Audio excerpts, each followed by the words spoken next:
Right ప్రముఖ కవి రచయిత అందశ్రీ కన్నుమూశారు. గాంధీ హాస్పిటల్లో చికిత్స పొందుతూ తుది శ్వాస విడిచారు. గాంధీ హాస్పిటల్ దగ్గర నుంచి పూర్తి అప్డేట్స్ అందించడానికి మా ప్రతినిధి కిరణ్ లైవ్ లో సిద్ధంగా ఉన్నారు. కిరణ్, అసలు ఎలా చనిపోయారు, డాక్టర్స్ ఏం చెబుతున్నారు, ఎన్ని గంటల ప్రాంతంలో ఇది జరిగింది, డీటెయిల్స్ ఏంటి? శ్రావణి, ప్రస్తుతం మనము గాంధీ హాస్పిటల్లో ఉన్నాము. ఎమర్జెన్సీ క్యాజువాలిటీ వార్డులో ఉన్నాము. ఉదయం 7:20 గంటల ప్రాంతంలో గాంధీ హాస్పిటల్ చేరుకున్నారు తెలంగాణ ప్రముఖ కవి రచయిత సాహితీవేత్త అందశ్రీ. ఉదయం మృతి చెందినట్లుగా వైద్యులు కూడా నిర్ధారించారు. ఉదయం ఇంట్లో నడుస్తున్న సమయంలో కింద పడిపోయారు. సో పడిపోయిన వెంటనే అందశ్రీని కుటుంబ సభ్యులు గాంధీ ఆసుపత్రికి తీసుకొచ్చారు.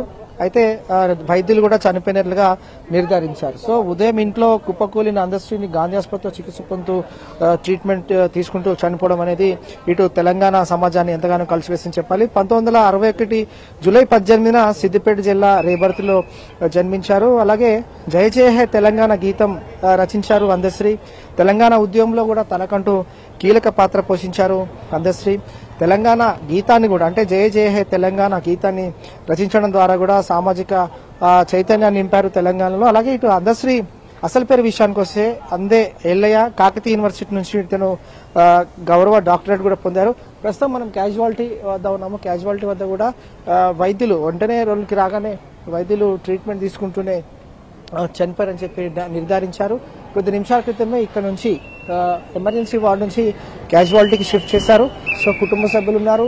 అలాగే ఈ వార్త తెలుసుకున్న తెలంగాణ సమాజంలో ప్రముఖులు, రచయితలు, కవులు, కళాకారులందరూ కూడా ఒక్కొక్కరుగా గాంధీ హాస్పిటల్ చేరుకుంటున్న సిచ్యువేషన్ కూడా ఉంది. సో హార్ట్ స్ట్రోక్ వల్లనే మృతి చెందినట్లుగా తెలుస్తోంది. సో వాటికి సంబంధించి కూడా వైద్యులు పూర్తి వివరాలు కూడా వెల్లడించే అవకాశం కూడా కనిపిస్తుంది.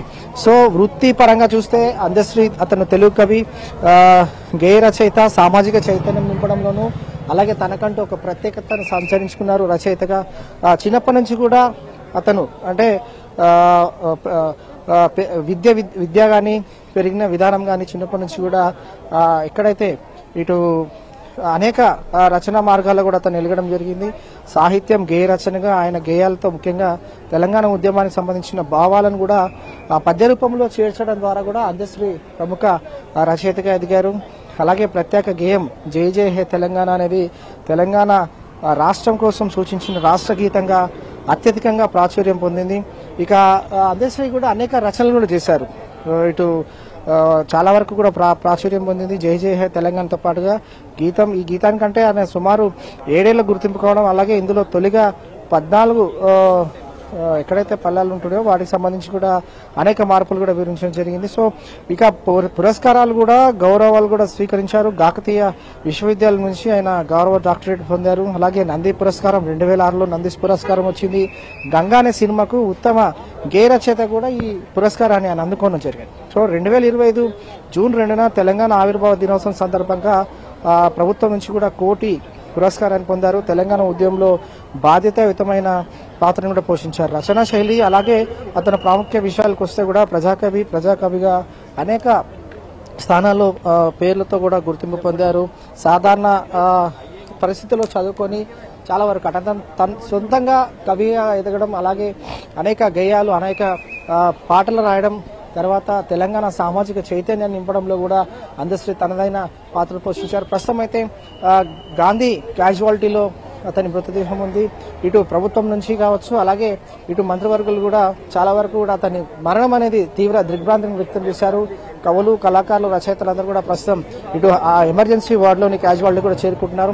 ఇంట్లో వాకింగ్ చేస్తుండగా ఉదయం అతను కింద పడిపోవడం, వెంటనే హుటాహుటిన కూడా కుటుంబ సభ్యులు గాంధీ హాస్పిటల్ షిఫ్ట్ చేశారు. గాంధీ హాస్పిటల్ షిఫ్ట్ చేస్తూనే ఎమర్జెన్సీ క్యాజువాలిటీలో ట్రీట్మెంట్ తీసుకుంటున్న వైద్యులు కూడా చనిపోయినట్లుగా నిర్ధారించారు. సో హార్ట్ స్ట్రోక్ వల్లనే అందశ్రీ చనిపోయినట్లుగా తెలుస్తుంది. వాటికి సంబంధించి కూడా డాక్టర్స్ అఫీషియల్ గా కూడా స్టేట్మెంట్ ఇచ్చే అవకాశం కనిపిస్తుంది. మరికొద్దిసేపట్లో ఇక్కడ నుంచి అందశ్రీ మృతదేహాన్ని ఇక్కడ నుంచి ఇటు లాలాగూడలోని వినోబా నగర్ అనేది ఒక ఏరియా ఉంటుంది కాబట్టి కాలనీకి మరి కొద్దిసేపట్లో పార్థివ దేహాన్ని కూడా షిఫ్ట్ చేసే అవకాశం కూడా కనిపిస్తుంది. మొదట క్యాజువాలిటీ గాంధీ హాస్పిటల్ కు చేరుకున్న క్రమంలో టీమ్ ఆఫ్ డాక్టర్స్ కూడా అతన్ని పరిశీలించారు, పర్యవేక్షించారు.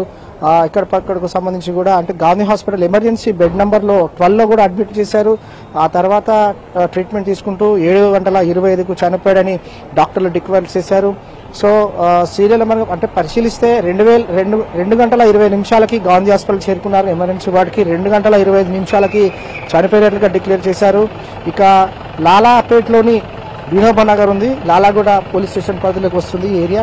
సో మరి కొద్దిసేపట్లో ఇక్కడ నుండి కూడా వారి కుటుంబ సభ్యులు పార్థివ దేహాన్ని తరలించే అవకాశం కనిపిస్తుంది. ప్రత్యేక ఎమర్జెన్సీ అంబులెన్స్ కూడా అందుబాటులో ఉంచారు. పోలీసు బందోబస్తు కూడా ఏర్పాటు చేశారు. ఇక మరి కొద్దిసేపట్లో అందశ్రీ మృతదేహం లాలాపేటలోని వినోబ నగర్ కూడా చేరుకోబోతోంది. Shravani. Right Kiran, thanks for the updates.